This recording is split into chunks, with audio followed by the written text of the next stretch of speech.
காரடையான் நோன்பு அப்படின்னு பார்த்தோம்னா, சத்யவான் சாவித்திரி அப்படிங்கிற கதை தெரியும்.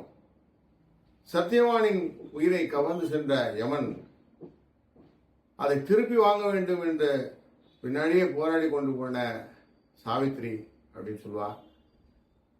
சாவித்திரியானவள் தன்னுடைய பதிவிதா சக்தினாலே யமன் கொண்டு போற உயிரை பார்த்து விட்டால் பின்னாடி துரத்துக்கு போய் எனக்கு திருப்பி உயிரை கொடுன்னு கேட்கிறார்.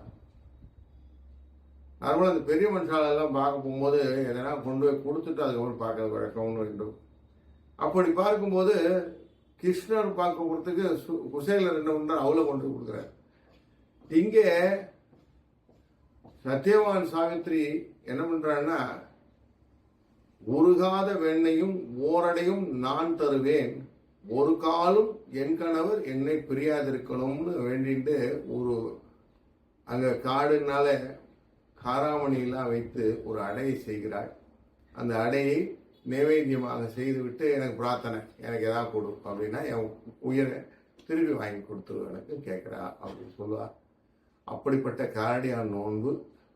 அந்த காரடியான் நோன்பை நம்ம நோன்பு இருப்பது, நோன்பு கயிறையெல்லாம் கட்டிக்கொள்வது அப்படிங்கும் போது தாலிங்கள்லாம் கட்டிப்பாங்க. அப்படி கட்டிக்கொள்ளும் போது மாங்கல்யம் நிலைக்கும் அப்படிங்கிறது உண்டு. மாங்கல்யம் நிலைக்கும், கணவனுடைய ஆயுள் நீடிக்கும்.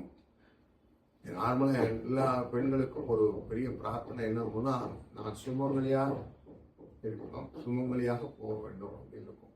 அப்போ கணவனுடைய உயர் நீடித்திருந்து இவர்கள் தன்னுடைய பிரார்த்தனை முடித்துக் கொள்வதற்காக கேட்கக்கூடிய ஒரு வரம் இந்த காரடையான் நோன்பு அப்படிங்கிறதை புரிந்து கொள்வோம்.